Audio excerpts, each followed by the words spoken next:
بسم الله الرحمن الرحیم الحمد للہ رب العالمین وصلی اللہ وسلم وبارک علی نبینا محمد وعلی آلہ وصحبہ اجمعین اما بعد۔ ہم لوگ کتاب التوحید شیخ الاسلام محمد بن عبد الوہاب رحمہ اللہ پڑھ رہے ہیں۔ اس میں آج ہم لوگوں کو باب نمبر 59 باب ما جاء فی منکر القدر یہاں سے پڑھنا ہے۔ جی شیخ شروع کریں۔ بسم الله الرحمن الرحيم باب ما جاء في منكر القدر. وقال ابن عمر والذي نفس ابن عمر بيده لو كان لأحدهم مثل أحد ذهبا ثم أنفقه في سبيل الله ما قبله الله منه حتى يؤمن بالقدر. ثم استدل بقول النبي صلى الله عليه وسلم الإيمان أن تؤمن بالله وملائكته وكتبه ورسله واليوم الآخر وتؤمن بالقدر خيره وشره. رواه مسلم. وعن عبادة بن الصامت رضي الله عنه أنه قال لابنه يا بني إنك لن تجد طعم الإيمان حتى تعلم أن ما أصابك لم يكن ليخطئك وما أخطأك لم يكن ليصيبك. سمعت رسول الله صلى الله عليه وسلم يقول إن أول ما خلق الله القلم فقال له اكتب فقال ربي وماذا أكتب؟ قال اكتب مقادير كل شيء حتى تقوم الساعة. يا بني سمعت رسول الله صلى الله عليه وسلم يقول من مات على غير هذا فليس مني. وفي رواية لأحمد إن أول ما خلق الله تعالى القلم فقال له اكتب فجرى في تلك الساعة بما هو كائن إلى يوم القيامة. وفي رواية لابن وهب قال رسول الله صلى الله عليه وسلم فمن لم يؤمن بالقدر خيره وشره أحرقه الله بالنار. وفي المسند والسنن عن ابن الديلمي قال أتيت أبي بن كعب فقلت في نفسي شيء من القدر فحدثني بشيء لعل الله يذهبه من قلبي.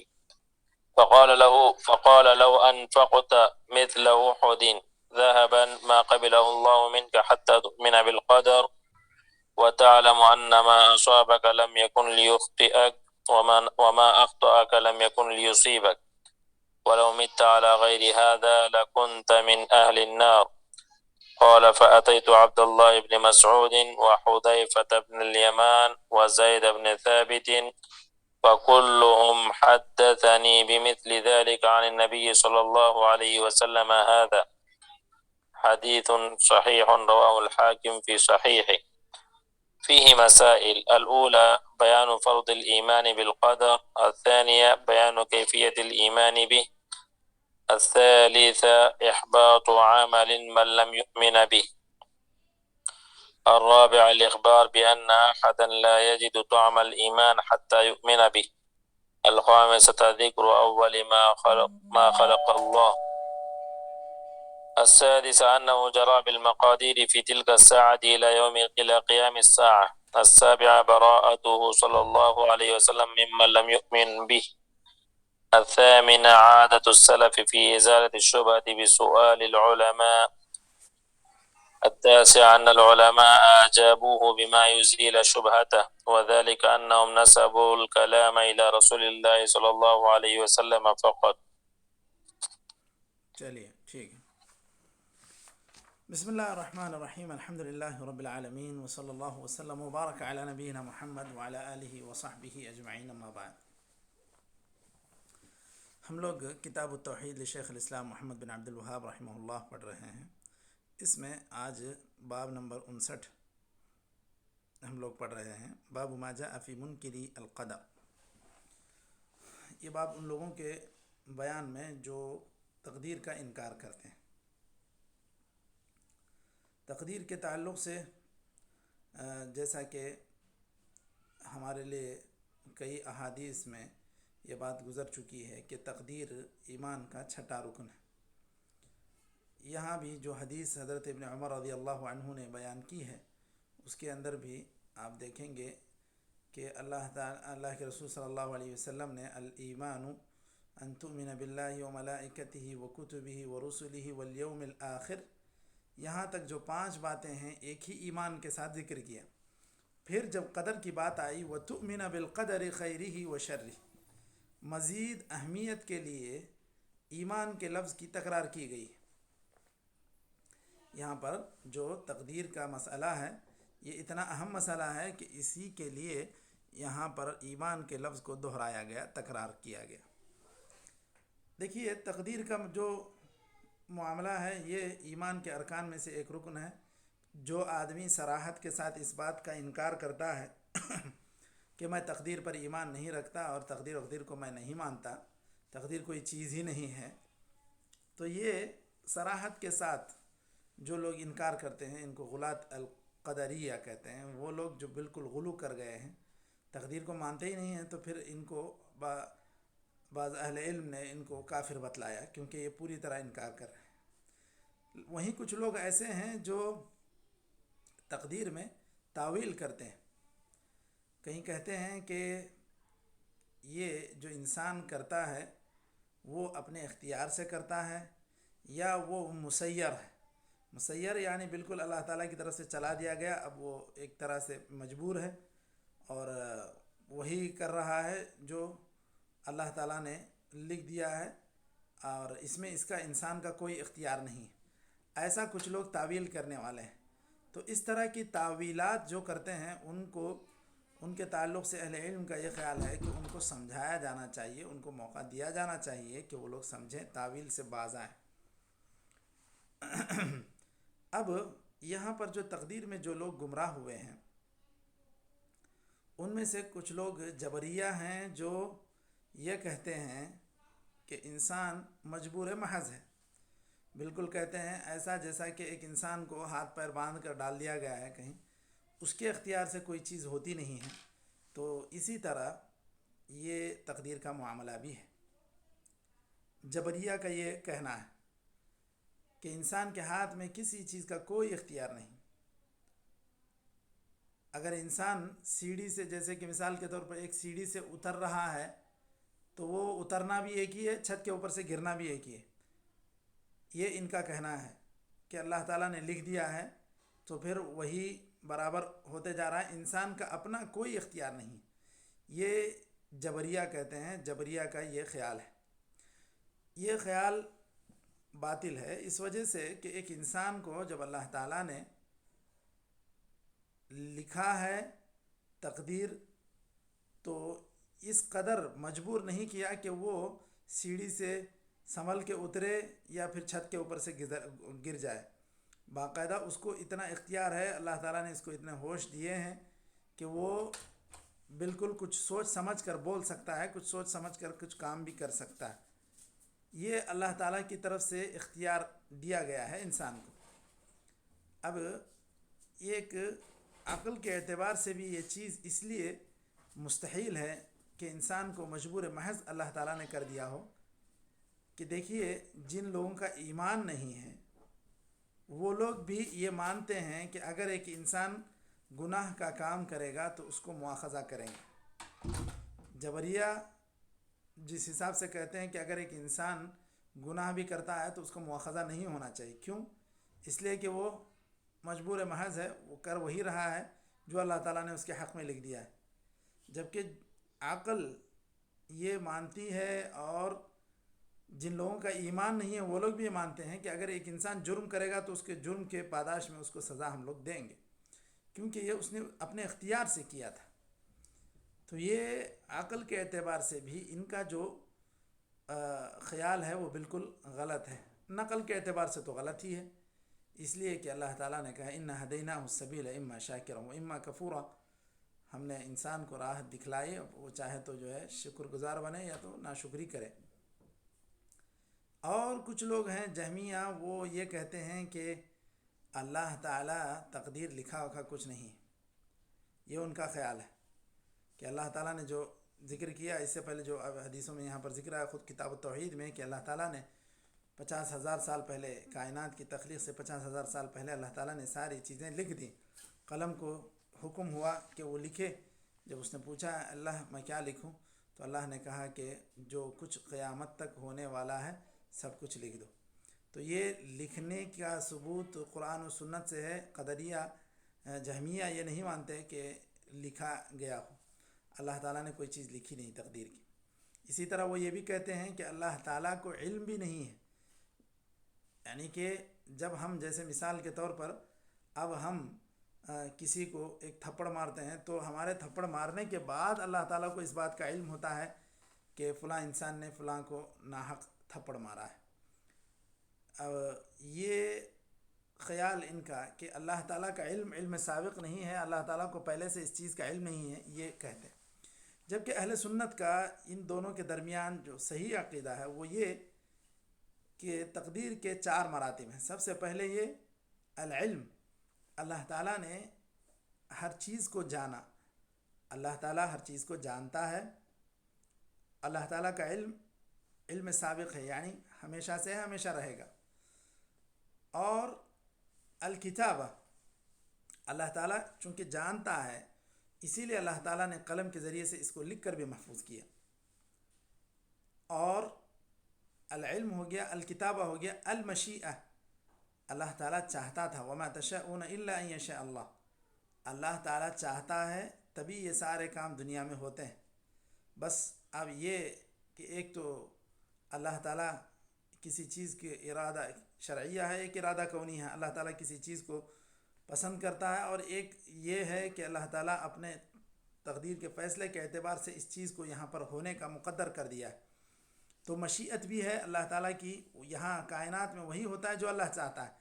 ایسا نہیں ہے کہ اللہ تعالیٰ نہ چاہتا ہو اور ہو گیا، یہ غلط بات ہے جو ہم نے ابھی جنگ احد کے موقع پر یظنون باللہ غیر الحق ظن الجاہلیہ کی تفسیر میں بھی پڑھا تھا۔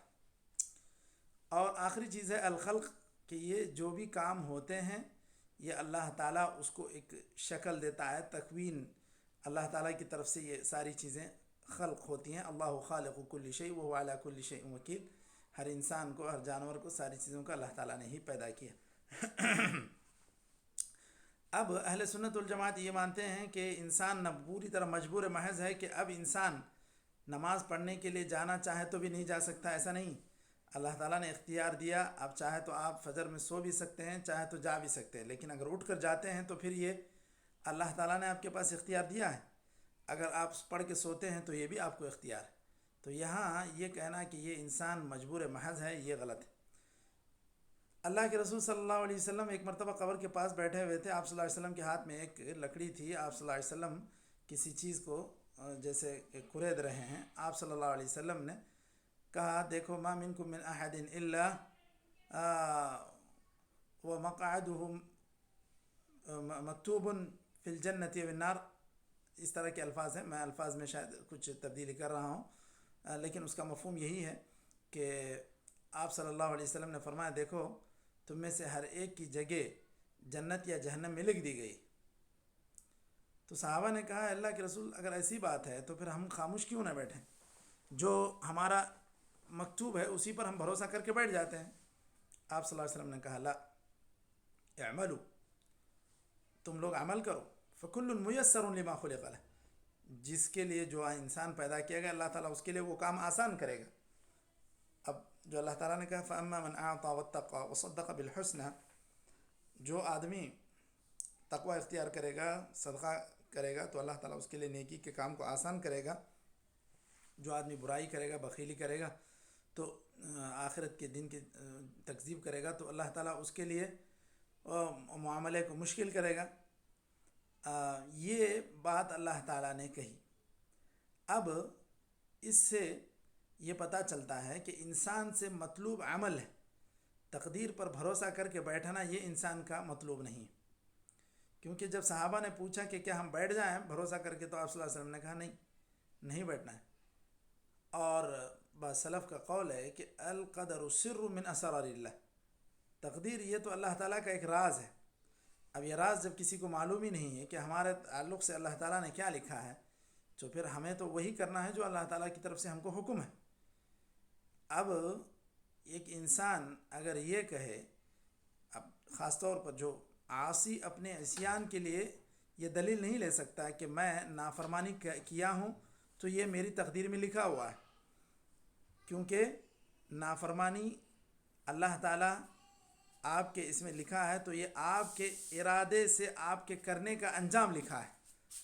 اللہ تعالیٰ نے تم سے یہ نہیں کہا کہ تم جاؤ نافرمانی کرو، تم کرتے ہو تو تمہارے اختیار اور ارادے سے نافرمانی کرتے ہو، کیونکہ نافرمانی کرنے والے کو یہ پتہ نہیں تھا کہ کیا میں نافرمانی کروں گا یا نہیں کروں گا، میرے حق میں کیا لکھا گیا ہے کہ میں نافرمانی کروں گا یا فرما برداری کروں گا۔ یہ تو اللہ تعالیٰ کی طرف، اللہ تعالیٰ کے پاس ہی اس بات کا علم ہے، اس کا تو صرف اللہ کے علاوہ کسی اور کو علم نہیں۔ تو یہ انسان سے مطلوب یہی ہے کہ وہ تقدیر میں اللہ تعالیٰ کے نوشتے پر بھروسہ کر کے اللہ تعالیٰ سے مدد مانگتے ہوئے وہ عمل کرے جو اللہ تعالیٰ اس سے مطالبہ کرتا ہے اور اللہ کے رسول صلی اللہ علیہ وسلم اس سے مطالبہ کرتے ہیں۔ تو یہ تقدیر کے باب میں کچھ خلاصے کے طور پر یہ کچھ چیزیں میں سامنے رکھنا چاہ رہا تھا۔ چلیے اس کے بعد یہاں پر جو باب میں حدیث ذکر کی گئی ہے حضرت ابن عمر رضی اللہ عنہ کی، کہ حضرت ابن عمر رضی اللہ عنہ کے پاس کچھ لوگ عراق سے آئے، یہ کہتے ہیں کہ یحییٰ ابن یعمر اور حمید ابن عبد الرحمن الحميري، یہ دونوں حج میں عراق سے مکہ آئے، تو انہوں نے کہا کہ دیکھو عراق میں یہ جو فتنہ شروع ہوا ہے، کچھ لوگ کہتے ہیں کہ تقدیر کوئی چیز ہی نہیں ہے، اللہ تعالیٰ نے کچھ لکھا نہیں ہے، اللہ تعالیٰ کچھ جانتا نہیں ہے، صرف معاملہ ابھی سے الامر انف جو کہتے ہیں، معبد الجہنی جو کہہ رہا ہے، ہم جا کے ضرور ذکر کریں گے۔ جب حضرت ابن عمر رضی اللہ عنہ سے ان کی ملاقات ہوئی تو انہوں نے ان سے ذکر کیا، تو آپ نے کہا کہ لو كان لأحدهم مثل أحد ذهب ثم انفقه في سبيل الله ما قبله الله منه، بہت پہاڑ کے برابر بھی اگر سونا خرچ کرے، تقدیر پر ہی ایمان نہ ہو تو پھر اس کو کوئی ثواب نہیں ملے گا، اللہ تعالیٰ اس کو قبول نہیں کرے گا۔ یہ بات بھی کہی، پھر آپ نے یہ بھی کہا تم ان لوگوں کو بتلاؤ کہ میں ان سے بری ہوں، وہ مجھ سے بری۔ تو یہ حضرت ابن عمر رضی اللہ عنہ نے جو موقف اختیار کیا، جو بات یہاں پر بتلائی، اس کے لیے انہوں نے حدیث سے استدلال بھی کیا۔ اللہ کے رسول صلی اللہ علیہ وسلم کا جو قول ہے الایمان ان تؤمن باللہ وملائکتہ وکتبہ ورسلہ والیوم الآخر وتؤمن بالقدر خیرہ وشرہ، تو ایمان کے پورے 6 ارکان ہیں۔ اگر کوئی انسان پورے 6 ارکان کو مانتا ہے تو پھر وہ مومن ہے، اگر ایک کو نہیں مانتا ہے، تقدیر کو نہیں مانتا، باقیہ چیزوں کو مانتا ہے، تو پھر وہ صحیح سے مومن ہی نہیں ہے۔ تو اسی لیے حضرت ابن عمر رضی اللہ عنہ نے یہ بات کہی کہ اتنی بڑی نیکی بھی آپ کریں، آپ کا ایمان تقدیر پر نہیں ہے تو پھر یہ نیکی قابل قبول نہ ہوگی۔ دوسری حدیث مزید یہاں پر استدلال کے طور پر امام محمد بن عبد الوہاب رحمہ اللہ نے ذکر کی، حضرت عبادہ بن صامت رضی اللہ عنہ کی۔ وہ اپنے بیٹے سے نصیحت کرتے ہوئے کہتے ہیں، بیٹے تم دیکھو ایمان کا مزہ اس وقت تک نہ پاؤ گے جب تک کہ تم یہ نہ جان لو کہ جو چیز تمہیں لاحق ہوئی ہے یہ تم سے چوک نہیں سکتی تھی، یہ تم کو لاحق ہونے ہی والی تھی بہر صورت۔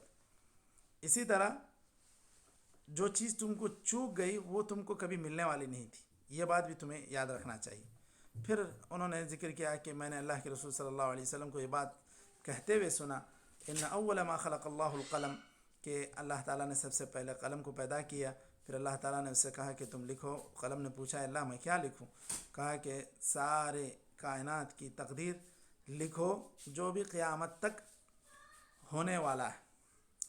تو کیا اس کا مطلب یہ ہے کہ قیامت کے اندر جو ہونے والا ہے، قیامت مطلب اب یہ تو قیامت تک کا ان الی یوم القیامہ یہاں پر کہا گیا۔ دیکھیے دوسری روایت میں بھی جو مسند احمد کی ہے، ان اول ما خلق اللہ القلم فقال له اکتب فجرى في تلك الساعة بما هو كائن الى يوم القیامہ، کہ قیامت تک ہونے والی چیزیں لکھ دی گئیں۔ تو قیامت میں جو ہونے والا ہے وہ لکھا گیا ہے یا نہیں لکھا گیا ہے؟ یہ تو اسی طرح سے فاغسلوا وجوہکم وایدیکم الی المرافق کی طرح ہی ہے۔ اچھا، تو مطلب وہ اس میں شامل ہے، تو وہ بھی اس میں شامل ہے۔ جی جی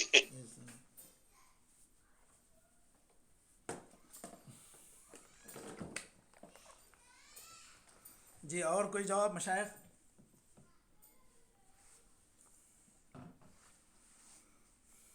جی جواب صحیح ہے، ہو سکتا ہے یہ بھی ایک جواب ہو، لیکن جو ہے شیخ ابن عثیمین رحمہ اللہ کہتے ہیں کہ اللہ تعالیٰ جو لکھا ہے تو یہ اس لیے نہیں لکھا ہے کہ اللہ تعالیٰ کو بھولنے کا اندیشہ ہے، بلکہ یہ اللہ تعالیٰ کی مشیت تھی. اللہ تعالیٰ نے چاہا کہ قیامت تک کی چیزیں لکھ دی جائیں، اسی لیے اللہ تعالیٰ نے لکھا. اور باقی اللہ تعالیٰ جو قیامت میں ہونے والا ہے، حشر و نشر کے موقع پر جو ہونے والا ہے، اگر اللہ تعالیٰ نے اس کو لکھنے کا اللہ تعالیٰ نے ارادہ نہیں کیا تو یہ اس کے ارادے اور مشیت کی بات ہے. تو اگر الی قیام الساعہ اللہ تعالیٰ نے لکھنے کا حکم دیا قلم کو تو اس نے اتنا ہی کیا. اس کے بعد جو ہونے والا ہے اگر اللہ تعالیٰ نے اس کا ارادہ نہیں کیا تو اس کو نہیں لکھا. تو یہ بات شیخ ابن عثیمین نے یہاں پر اس حدیث کی شرح میں کہی. اچھا، اس کے بعد جو دوسری روایت سے اس کی مزید شرح ذکر کی گئی ہے، فَمَن لَّمْ يُؤْمِن بِالْقَدَرِ خَيْرِهِ وَشَرِّهِ أَحْرَقَهُ اللَّهُ بِالنَّارِ، کہ اللہ تعالیٰ جہنم سے جلائے گا اس انسان کو جو تقدیر کے اچھے اور بری تقدیر پر جو ایمان نہیں رکھتا ہے. مزید ایک اور وضاحت کے ساتھ ایک اور روایت آئی کہ ابی بن کعب کی خدمت میں اور دیگر صحابہ کی خدمت میں ایک صاحب حاضر ہوئے اور انہوں نے کہا کہ تم لوگ مجھے نصیحت کرو، شاید میرے دل میں جو ایک خلش ہے کہ میں تقدیر کے تعلق سے مجھے کچھ اطمینان حاصل ہو. سب نے مجھے یہی بتلایا کہ لو انفقت مثل احد ذهبا ما قبله الله منك حتى تؤمن بالقدر وتعلم ان ما اصابك لم يكن ليخطئك وما اخطاك لم يكن ليصيبك ولو مت على غير هذا لكنت من اهل النار. اگر تقدیر پر ایمان کے بغیر ہی تم مر جاتے ہو تو پھر یہ کہ تم صحیح طریقے پر نہیں مرے ہو تو تم جہنمی ہو جاؤ گے. ایک سے زیادہ صحابہ نے اس بات کی تائید کی. ابن مسعود، حضرت حذیفہ، حضرت زید بن ثابت، یہ سب اہل علم ہیں اور اجلہ صحابہ ہیں. اچھا، اس میں کچھ مسائل کا استنباط کیا ہے امام محمد بن عبد الوہاب رحمہ اللہ نے. سب سے پہلا مسئلہ بیان فرض الایمان بالقدر. سب سے پہلی چیز یہ ہے کہ ایمان، تقدیر پر ایمان لانا یہ فرض ہے. یہ کوئی اختیاری چیز نہیں ہے کہ چاہے تو ایمان لائیں چاہے تو چھوڑ دیں، ایسی بات نہیں.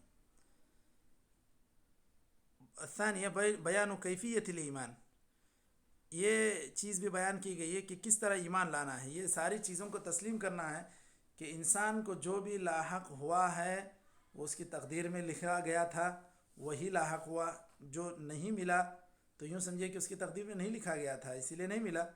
یہ بات اچھی طرح سے ایک انسان کو ذہن میں رکھ لینا چاہیے. اس کی کئی صحابہ نے تائید کی کہ یہی بات آپ صلی اللہ علیہ وسلم سے انہوں نے سنی اور یہی بات ان لوگوں نے ان کو سمجھایا. اب آدمی یہ لو کہہ کر جو افسوس کا اظہار کرتا ہے، جیسے مثال کے طور پر شیخ ابن عثیمین نے ایک بات کہی کہ ایک آدمی اگر تفریح کے لیے جاتا ہے اور وہ کہیں تالاب میں، سمندر میں نہانے جاتے ہیں اور وہاں پر ایک انسان یا کوئی ساتھی ان کا ڈوب جائے، مر جائے، تو پھر اب وہ انسان یہ کہتا ہے کہ بھائی آج اگر ہم لوگ فلاں جگہ نہ جاتے تو وہ ہمارا ساتھی نہ مرتا، یہ ہمارے جانے کی وجہ سے وہ مر گیا. تو یہ کہنا غلط ہے، کیونکہ جو چیز ہو گئی وہ چوکنے والی نہیں تھی. بالکل بہر صورت وہ انسان وہاں نکلنے والا تھا، کسی بھی صورت میں اللہ تعالیٰ نے اس کو نکالا اور وہ انسان وہاں گزر گیا. تو یہ بات بالکل انسان کو اچھی طرح ذہن میں رکھ لینا چاہیے کہ جو بھی انسان کو لاحق ہوتا ہے وہ اس کے زندگی میں ہونے ہی والا تھا، یہ تقدیر کا ایک حصہ ہے.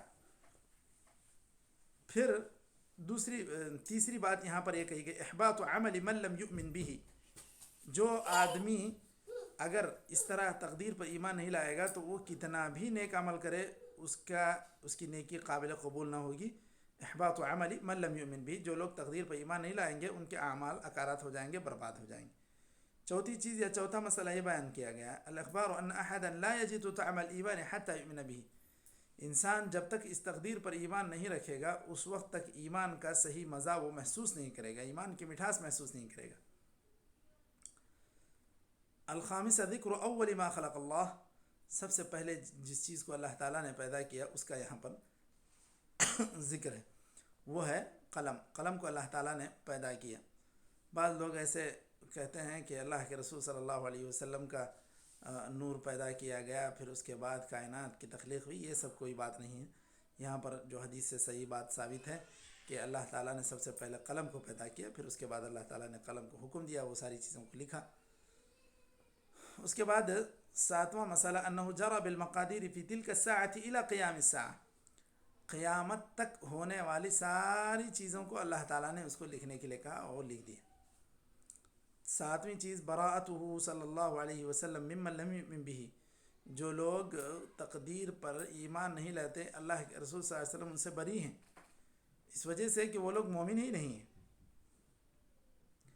الثامنہ عادت السلف فی ازالۃ الشبہۃ بسؤال العلماء، سلف صالحین کا طریقہ یہ رہا کہ اپنے شبہات کے ازالے کے لیے اپنے جو ڈاؤٹس تھے ان کو کلیئر کرنے کے لیے اہل علم سے وہ رجوع کرتے تھے، اور اہل علم سے پوچھ کر اپنی باتوں کو اپنے جو اشکالات تھے ان کو حل کیا کرتے تھے۔